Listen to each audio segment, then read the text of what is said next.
And thank you for the band. For sure. You can have unlimited bands. Everyone gets bands.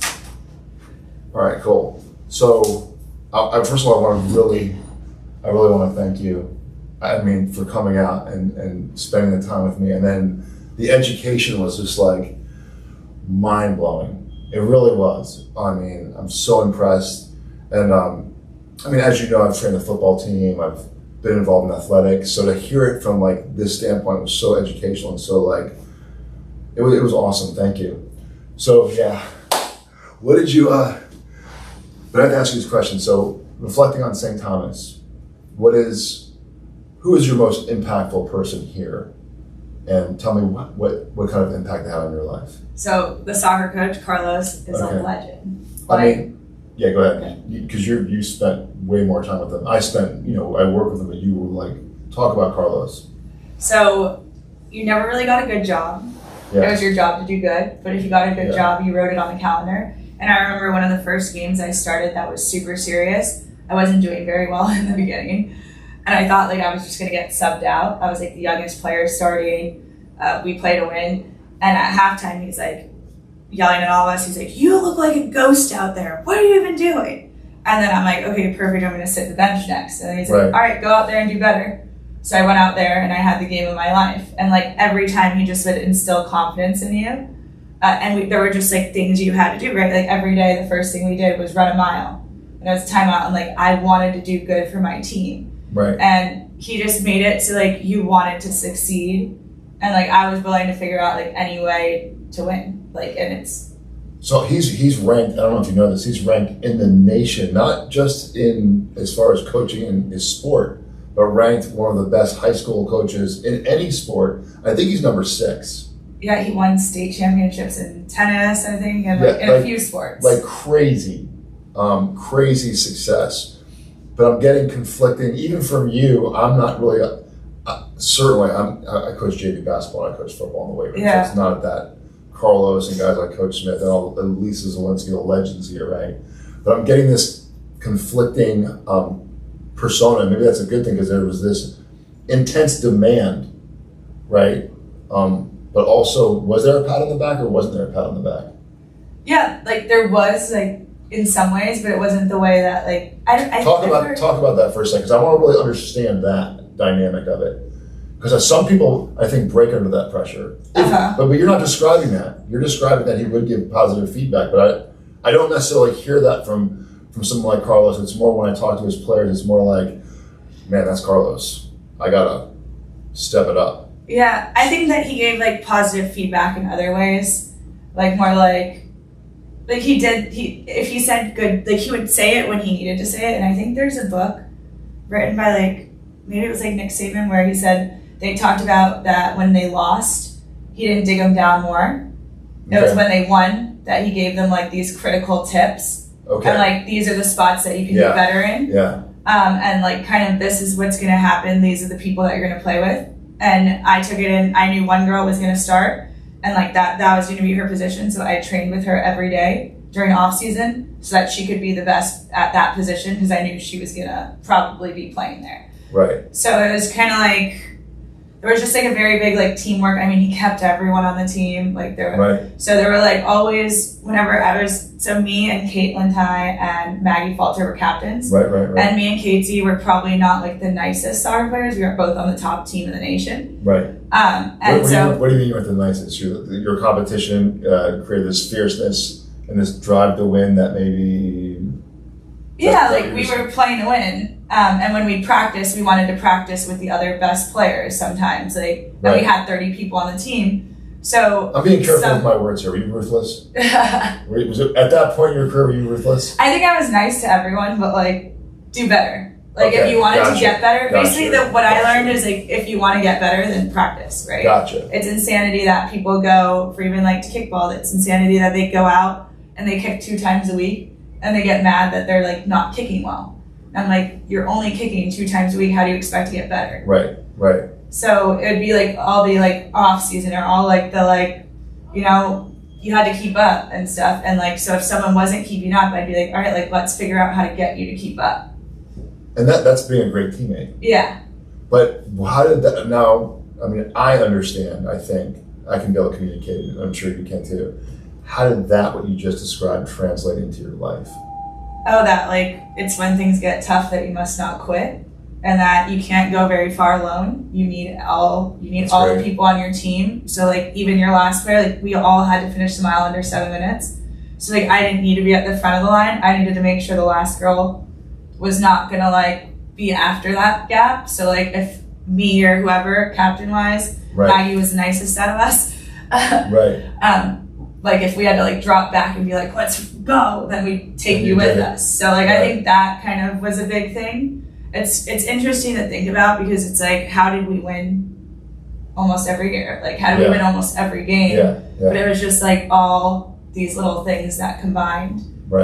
And just like putting trust, like I just knew I was gonna get subbed out. So when I messed up, I didn't have to like look at the bench and be like, oh, like there's a sub coming in for me. I'm like, all right, I messed up.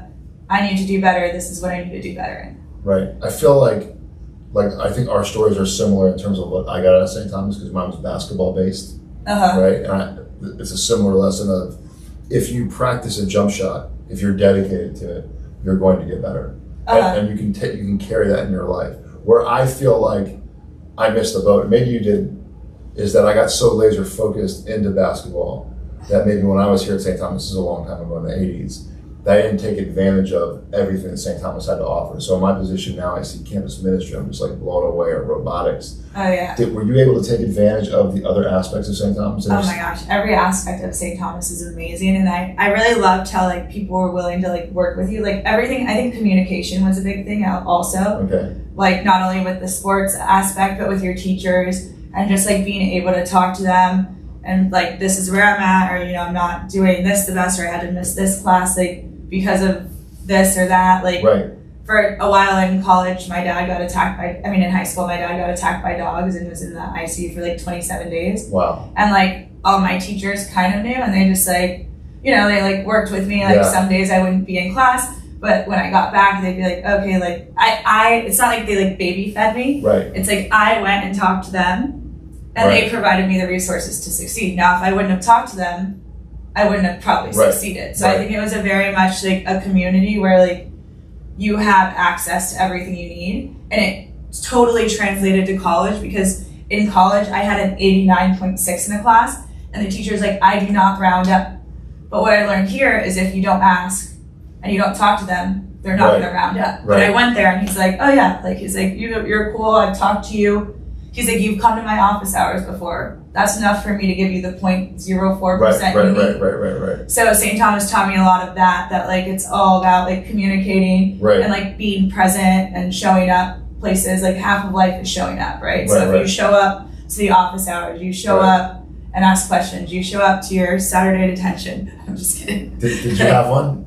Was that ever mean to you as a dean? No, I always had this like, even Maddie, who's our director of advancement, right? It's kind of weird for me because I'll have these dean moments with people, and they'll remember because it was very impactful to them at 15, 16 years old. But for me, honestly, it was just kind of surviving and being a presence and then moving on to the next thing. I would not really remember, even in the most negative situations, there's a good possibility I won't remember totally what happened. So there'll be adults that look at me and be like, and I'll be like, dude, I'm sorry, I don't remember, and I don't want to hurt anybody's feelings, but it was like your situation and then the next one right after it. It wasn't like I was so focused. For you, it was all you and it was your parent. Do you know what I mean? So like you were scary. Like you could, I feel like it was like the balance. So like if you did something wrong and you were actually wrong, then like you got in trouble, right? And then, but you like would hear, sometimes you'd hear the person out and you'd be like, okay, like I get it, but your teacher's mad at you.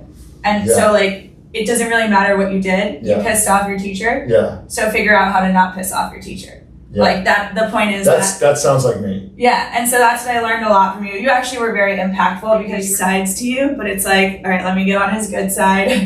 And it's like everyone, and that also like everyone is there for you in a way. Like you were like there for people, or like, you know, you would walk in and like people would just like it's like me walking into your room, people sit up taller. You would walk in and people are going to behave better, and like no one wanted to like get on your bad side and like hear the wrath, so like people behaved to try to avoid that. And that's what I feel like a lot of St. Thomas is here. You have someone on your team, but they're like pushing you forward in the right direction. Yeah. But yeah, you changed my high school. Like, you were so cool, but like still scary. So it was like kind of turn out to be someone like you, which is like amazing knowledge and helping people. So yeah. The other question I have for you is technology. I'm always interested because I really think we're on the hockey stick of technology and change. In your profession, we have AI, we have social media, which is its own technology. We have I don't know, where do you think you're headed in your profession as far as technology? Where do you see it going? Well, I think that more people will just be able to have access to this groundbreaking foundational aspect. I don't think that my career, physical therapists, personal trainers, hands-on work is ever going to go out of business because you're not going to do it alone. Right. There's a very small amount of people that are intrinsically motivated. A lot of people need someone that's like, hey, we're meeting at this time. Right. Or they need like a schedule, or they need someone else relying on them. Right. So I think that overall, like, our field will be cool, but I think it'll be so cool once like every personal trainer knows that like they should not be prescribing their client this exercise. Gotcha. So I think we'll be able to like with technology, I'm able to reach so many more people. Yes. And that's why I want to do more speeches and do more of this type of stuff, because it's like, this can save the world from pain, and then everything else, like you said, like these are the pro athletes of the future typing. But technology, St. Thomas changed my life with the Google, Chromebooks. Whenever we got those, I think my sophomore year. That's crazy that you got your sophomore year. Yeah, it was so cool. This is how fast the world's changing. It was insane. I learned so much. Like, I use Google Drive, and I learned how to become a perfectionist at it. And the fact that people do not use Google Drive, even in college, like my roommate, I remember she finished a whole entire paper and her computer crashed. And I'm like, oh, like, who cares? She's like, no, it was on Word. And I'm like, you don't use Google Drive? Wow. I'm like, this is 2017 and you're not 26. Right. I've been using Google Drive since high school. I can access my documents anywhere in the world. I can be here and study for my test. I can be anywhere and edit these notes. Like, I can have my friends, all of their notes, all in one place. Right. Now, how are you, I see on your social media, how are you using AI? Or how are you doing that? Sora. Sora is the craziest thing ever. So I just prompt it. I'll have to show you. Prompt it, and then it creates a video. But you have Sora too. Yeah. And so you have your own, it's your own face and your own voice too, right? Yeah, so it's funny because a lot of people are like, oh, I just hate how you cut off the video. And I'm like, well, first of all, it's not me. Right. Second of all, like, I want you guys to be educated that this is what's coming. And I'm kind of lucky since I get to be in the San Francisco AI capital room. So this is making sense now to you, where you're at. Yeah, and so like I don't try and hide that it's AI. Like, I'm leaving those Sora things on purpose so that like people know that this is what's coming and this is what other people are doing. They're just hiding the fact that like it's AI. I want you guys to know. I want you to know that like this is where we're headed. And I taught like all of my friends ChatGPT. How much are you using AI just beyond Sora, just AI in general? I mean, like, I just use it occasionally, like for captions for the most part, or just like gathering data, or like I've been trying to do like TikTok lives more, so I'll like kind of just any question I have instead of Google, I just go to ChatGPT. I do too. I mean, I literally use it every single day. I use it for captions, but I'll be coming into work and I'll be like, what are the top 10 Oscar Wilde quotes? And then I'll just come up with a quote, and I'll just think about stuff like that, or I'll ask it like this morning, as a good example. You ready? So I read this article in The Economist about where real estate prices are going. I have a house in Boca. So I was able to specifically put the article in ChatGPT, and then target my zip code, my address, and say, well, what do you think is going to happen here in 5 or 10 years? So I use it every single day. Are you finding? Yeah. I mean, it's the future, right? Yeah, it's the future. And people who are against it are just like gonna fall. Like, people have to like move with the times, and it's kind of interesting to see like some resistance. But we're like kind of getting away. I mean, if you're not using ChatGPT to help you write emails and stuff, like, you're in trouble. Yeah, I mean, it just like makes people feel more understood than I ever could, because I'm a very like blunt person. Yeah. I'm like, okay, like my answer would be just okay on a message. I'm like, okay, what would ChatGPT say? Right. I completely understand what you're doing. Well, I trained mine in a way that I was writing my texts and my emails. And I was having ChatGPT to it, and my friends were being like, this doesn't sound like you. And I thought about it for a second because I was giving it the prompt, be emotionally intelligent. And it was over EQ, right? And then I said, okay, wait. I gave it a prompt, or I gave it the directions in the project of keep the substance of who I am, have good communication flow and good grammar. So it was still being me. Because my friends were noticing that, like, this isn't you. Right? So I even prompted it that much more. I use it every day. I had a weird question for you. Ready for this? So while you're coming over, because, I mean, we're both former athletes. Is there a moment where you almost had a mystical experience on a soccer field? Can I give you mine? Yeah.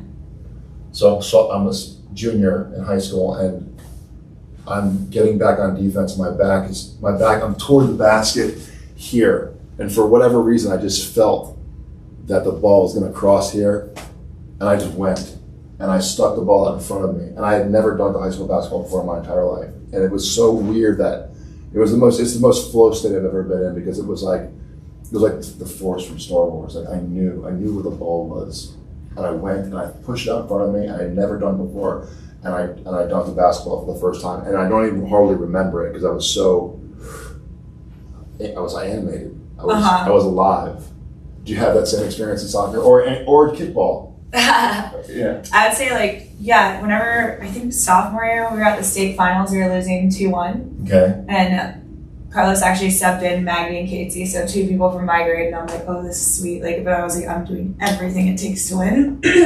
And so I'm a right defender, but we had Kez was center back. Yeah. Kez is a beast. Yeah. So I didn't really have to play defense. It was basically I got to play offense and defense, but most part I could go up and not worry. So I got the ball and I was just all right, perfect. Casey, Maggie just got on, so I pass it. There's a little triangle, and then Maggie crosses it. Casey scores, and we tie in with 2 minutes left.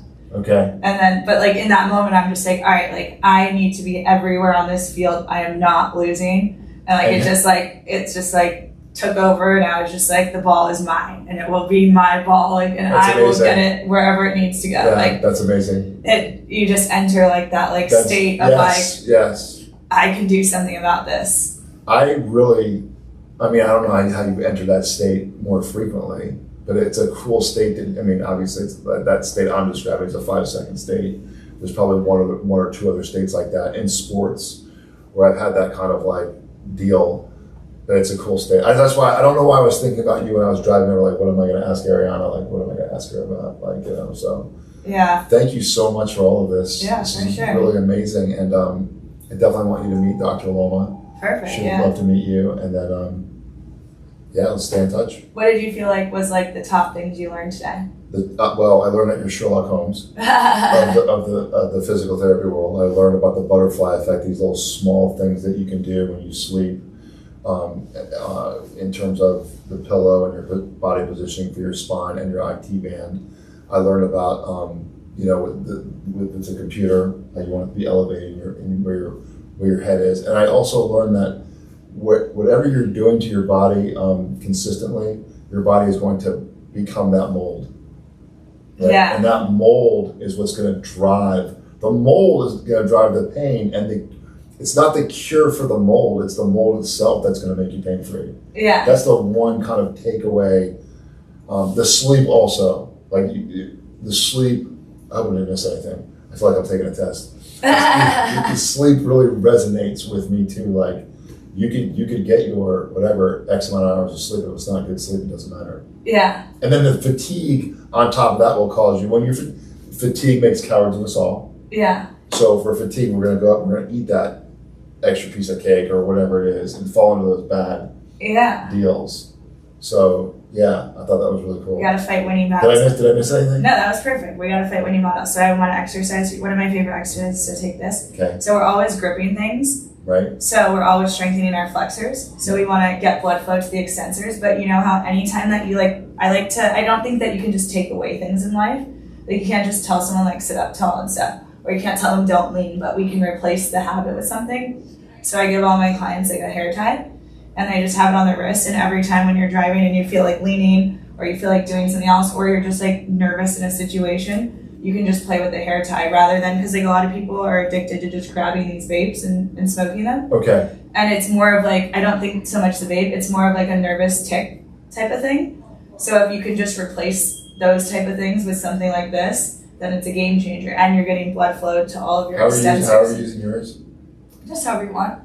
No, okay, so I feel like... Yeah, efficiency is key. Yeah, efficiency is key. And yeah, as long as you're like learning and getting better every day, like every time that I explain something to someone, I'm picking up on like what they perceive, like the way that you said it, and like how I can make someone else understand a little better. Yeah. And based off what they say, I pick my next, or how to explain things in my next move. One of the things you said too that I was fascinated by was, and I agree with you, I don't think that robots, I think there's something to the human being experience, whether it be a live human being in front of a class or just a live human being in that community. You were talking about robots having that tactile deal. Mm-hmm. I mean, maybe it can work. It just won't work to the level of human being to human being. Like you couldn't have a newborn come out of the womb and say, here's your robot mom. Yeah. It would damage the new, you know what I'm saying? Yeah. There's something to the human experience. So I also got that when you were trying to help me get pain-free. Yeah, awesome. Thank you so much. That was a great day. I'm so glad. It's so cool being back here and like seeing how much like this place builds people and like how cool, like this is just the coolest school ever. Tell me, because a lot of people have that same vibe. They'll be like for me, this has been 26, 27 years, and more than that, 30. I went to high school here. So to me, I'm just showing up every day like, okay, St. Thomas, here I am. And I've kind of like, I don't necessarily see how awesome it is, but a lot of alumni that come back have this kind of like, talk to me about how you feel about stepping on campus. Don't let me describe it. Because it's the same narrative I see happening over and over again. I mean, it's just like filled with happiness for the most part. Like people, when I walked in, it was changing classes. So you just see like a ton of people talking. Like these hallways are very like, you'll see your friends through like different hallways. You'll give like a quick high five. You know, we have ample time to get to a class, but you also have ample time to like at least chat for a few minutes. I mean, as long as, I don't know if the time's got shorter, but you have enough time to get from one side of campus to the other while still like seeing your friends interacting and having that like bond. So it's like very family like. I mean, and we have like the top technology. Like I went through the sports hall, like that is insane. Insane, right? It's insane. But you as an alumni now, professional, you check in. How emotionally, what's it like being back on campus? Oh, it's so cool. So many memories flood in, like everything just like floods back into like the place that built me and turned me into who I am today. Wow. And believed in me, and like, I mean, everything about this place was just like really cool. I mean, don't get me wrong, I wanted to graduate. I wanted to move on. But I think it did a great job showing me what like college was gonna be like. Yeah. So I was like very prepared compared to others to go into college and kind of like figure life out. Yeah. So I feel like we think this is special. Is it really? Because it seems like it is, but I don't know. I have no other perspective. I never went anywhere else. So it's like, but I really feel there's something special no matter where you go. Like you're kind of a Raider. Raiders get Raiders. It's not words that can describe it. Yeah. You feel the same way? Yeah. Cool. Well, listen, let's go say hello to Dr. Long. Yes. Yes. Stuff. Great stuff. Teamwork makes the dream work. Makes the dream work.